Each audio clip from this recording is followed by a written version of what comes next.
Hi everyone, it's me, welcome back.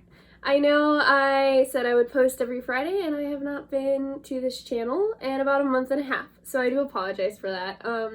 In the future I am going to try and continue to post every Friday, however life just kind of got busy.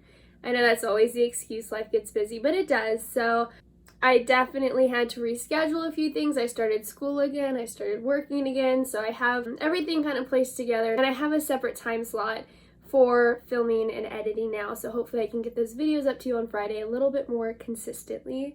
So there are a few things that I want to talk about before I go ahead and kind of jump into the VIvarium build itself, because you are going to notice them along the video, so just so we're on the same page. One, I do reference this as a bioactive VIvarium. I don't know. And it really isn't, not yet. It doesn't have any springtails or isopods in it. However, this was built to be bioactive. I will tell you that right now both of my local pet stores are out, including the one that I work at. On top of that, I plan on ordering them from Josh's Frogs or the Bio Dude or something like that. Unfortunately, they actually don't guarantee live insects, even the isopods and springtails, in temperatures above 85 degrees. Now, I live in Texas, and it's currently the summertime, and right now it's getting up to over 110. So I'm not going to buy them right now. I can wait. But just to say that during this VIvarium build, you'll see me put in things like leaf litter, and I have some, good moss and bark and just a lot of organic material for them to break down, and they're not actually in there, but they will be. So that was the intention behind it. Second thing is that I actually got this guy from a friend. I don't consider him a rescue because he didn't really need rescuing. She does breed Crested Geckos, and this guy was more of a pet, so she was just needing to make some room for more of the high-end breeders that she was going to be getting, and I told her I would definitely take him. Definitely a dream reptile of mine, so that's how I ended up with him. Now, there was not necessarily any sort of miscommunication. I just think I misunderstood how big he was. She did tell me that he was a juvenile and, sub-adult. I took that as him being a little bit smaller than he was. She did send me photos and videos of him. Again, he looks smaller in the videos, so he is currently in a 12 by 12 by 18, which is a good size for a starter Crested Gecko, but not for a sub-adult. So I do understand that the tank he's in right now is kind of small. Once I'm able to upgrade his tank into like an 18 by 18 by 24, I definitely will. I know most people will recommend a 20 long stood up, so I think an 18 by 18 by 24 is going to be plenty of space for him. So once I can upgrade, I will, and you guys will probably get a video on that as well. All that's just to say that in the video you will see him. He's a little bit bigger than what I would recommend this tank size for him, but that's just kind of the situation I'm in now. He's fine. The tank he's in now is actually larger than the tub that he was in previously, so it's still kind of an upgrade for him. But just know that he will be upgraded, and that's not his forever tank.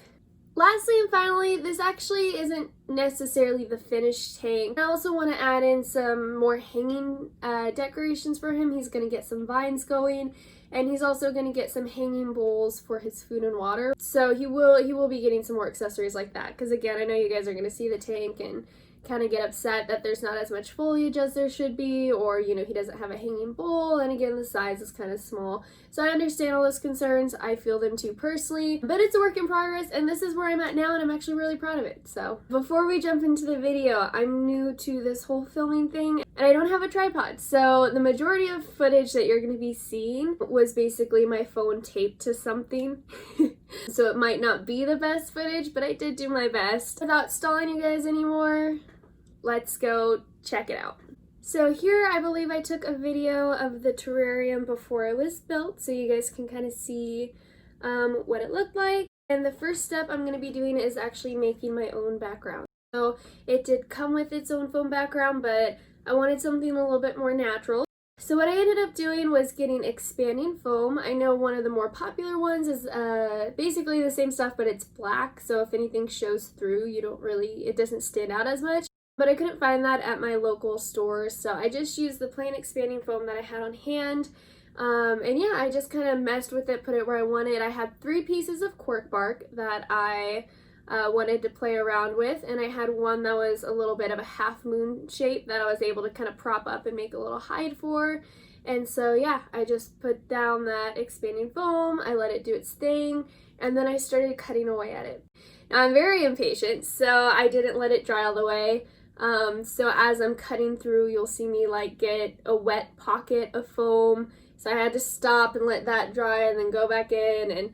And basically this part is just getting a little butter knife. In this case, I used a blade for a box knife and just kind of shaved around how I wanted it to look. I really love this technique because you can make it as personalized as you want it.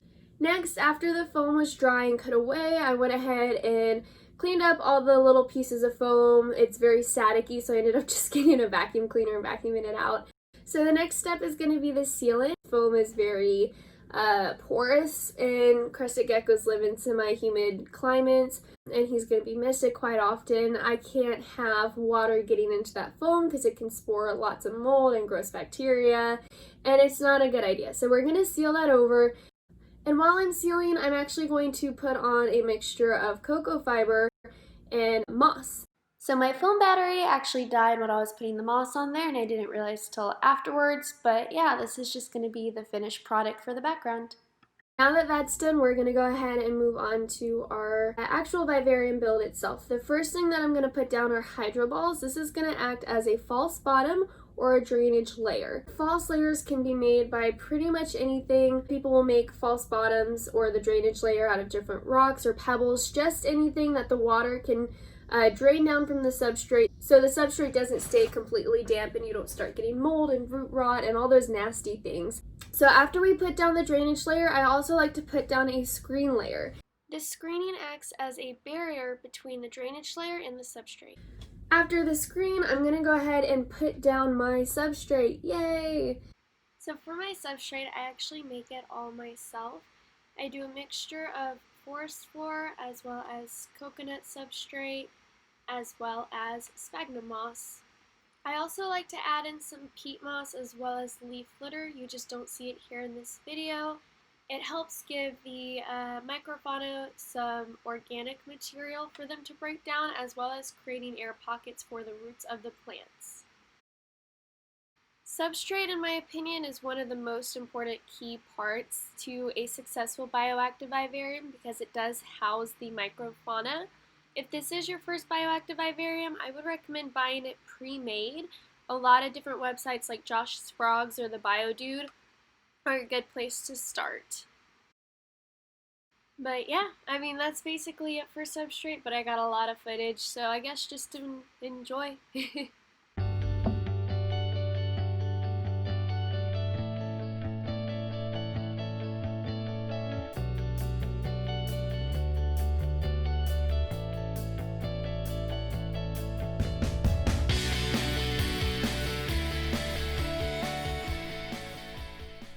Then it was time to plant everything.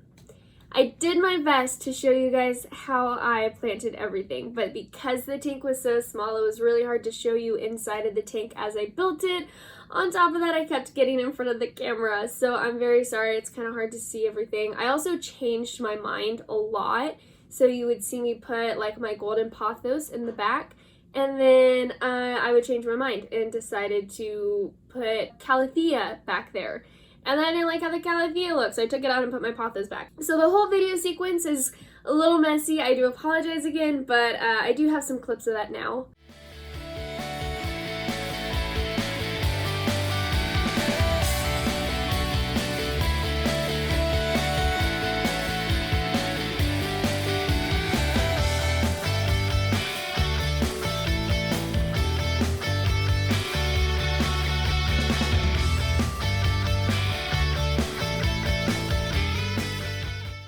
So for this VIvarium build, I picked out a dumbbell cane, which I really liked. It had really long, luscious leaves that I figured he could sleep on. I also had some golden pothos that I went ahead and actually propagated myself. I cut these guys off about a month and a half ago. And then lastly, I just got some enjoy pothos that I also liked. So once I got all the plants in there and I got it exactly how I liked, the next thing I did was put on a top layer of substrate. Now this contained of more mulch, more sphagnum moss, as well as some leaf litter. My hopes for this, again, it's the organic material that's going to be great for my little cleanup crew once I put it in there. as well as hold some higher humidity. Now it's just up to some finishing touches. I put in bamboo perches that I originally bought for my green tree python vivarium, but I didn't really like the way they looked, and they were a little small, so I put them in there with my Crested Gecko. So the vivarium's built for the most part, and now my favorite thing to do with any vivarium once I build it is to mist it down. Misting really helps settle the soil and it helps settle the roots in there. So I'm gonna mist it down, I'm gonna get that humidity up, I'm gonna get that moss wet, I'm gonna get those plants watered, and it just looks so pretty to me. So there we go.